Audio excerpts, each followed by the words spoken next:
യുദ്ധം അവസാനിച്ചതോടുകൂടി യുദ്ധമുണ്ടാക്കിയ നാശനഷ്ടങ്ങളിൽ നിന്നും കരകയറാൻ ശ്രമിക്കുന്ന ഇറാനെയാണ് നമുക്ക് കാണാൻ കഴിയുന്നത്.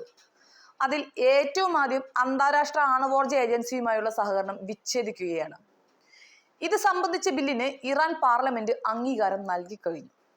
പാർലമെന്റ് ഏകകണ്ഠേനയാണ് ബില്ലിന് അധികാരം നൽകിയിട്ടുള്ളത്.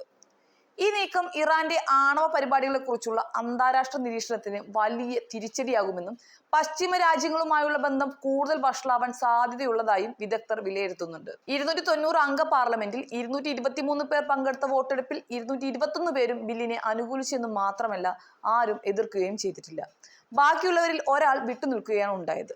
ബിൽ നിലവിൽ വന്നതോടുകൂടി ആണവോർജ ഏജൻസിയുടെ പരിശോധകർക്ക് ഇറാന്റെ ആണവ സൗകര്യങ്ങളിൽ പ്രവേശനം അനുവദിക്കില്ല എന്ന് മാത്രമല്ല, നിരീക്ഷണ ക്യാമറകൾ, റിപ്പോർട്ട് സമർപ്പണം, മറ്റ് നിരീക്ഷണ പ്രവർത്തനങ്ങൾ എന്നിവ താൽക്കാലികമായി നിർത്തുക കൂടി ചെയ്യും. മാത്രമല്ല, ഭാവിയിൽ ആണവോർജ ഏജൻസി പരിശോധനകൾക്ക് സുപ്രീം നാഷണൽ സെക്യൂരിറ്റി കൗൺസിലിന്റെ അനുമതിയും ആവശ്യമാണ്. ബില്ല് നടപ്പാക്കുന്നതിൽ ഏതെങ്കിലും ഉദ്യോഗസ്ഥർ വീഴ്ച വരുത്തുകയാണെങ്കിൽ അവർക്ക് ഇസ്ലാമിക് ശിക്ഷാ നിയമപ്രകാരം ശിക്ഷയും ലഭിക്കും. ഇസ്രയേലും US ചേർന്ന് ഇറാന്റെ പ്രധാന ആണവ കേന്ദ്രങ്ങളായ ഫോർഡോ, നദൻസി, ഇൻഫഹാൻ എന്നിവിടങ്ങളിൽ നടത്തിയ ആക്രമണങ്ങളുടെ പശ്ചാത്തലത്തിൽ കൂടിയാണ് ഇത്തരമൊരു കടുത്ത തീരുമാനത്തിലേക്ക് ഇറാൻ പോയത്.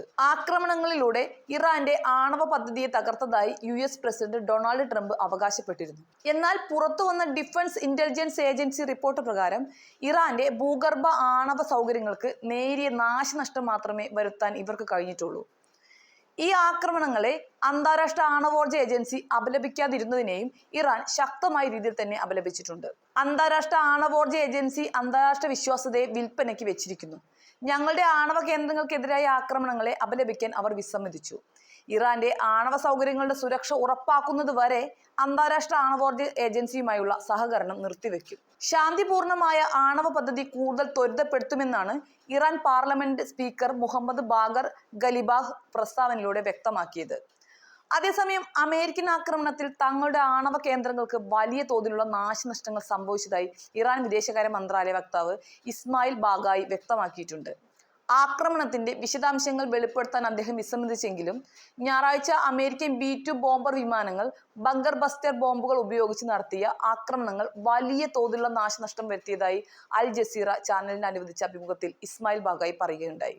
ഫോർഡോ, നദൻസ്, ഇൻഫഹാൻ തുടങ്ങിയ ഇറാന്റെ പ്രധാന ആണവ കേന്ദ്രങ്ങളെ ലക്ഷ്യമിട്ടാണ് ആക്രമണം നടന്നത്. അന്താരാഷ്ട്ര ആണവോർജ ഏജൻസിയുമായിട്ടുള്ള സഹകരണം താൽക്കാലികമായി നിർത്തിവെക്കാൻ ഇറാൻ പാർലമെന്റ് ബിൽ പാസാക്കിയതിന് പിന്നാലെയാണ് മന്ത്രിയുടെ വെളിപ്പെടുത്തലും വരുന്നത്. ഭൂഗർഭ ആണവ സൗകര്യങ്ങൾക്ക് ഗുരുതരമായ നാശനഷ്ടം സംഭവിച്ചു എന്നാണ് സൂചന. എന്നാൽ ഇതേക്കുറിച്ച് കൂടുതൽ കാര്യങ്ങൾ വ്യക്തമാക്കാൻ മന്ത്രി തയ്യാറായിട്ടുമില്ല. ആക്രമണങ്ങൾക്ക് മുൻപ് ആണവ കേന്ദ്രങ്ങൾ ഒഴിപ്പിക്കുകയും ആണവ വസ്തുക്കൾ മാറ്റുകയും ചെയ്തിരുന്നതിനാൽ നാശനഷ്ടം വളരെ കുറവാണെന്നുള്ള atomic energy organisation of Iran മേധാവി മുഹമ്മദ് എസ്ലാമിയുടെ വാദത്തെ തള്ളുന്ന പ്രസ്താവനയാണ് മന്ത്രി ഇപ്പോൾ നടത്തിയിരിക്കുന്നത്.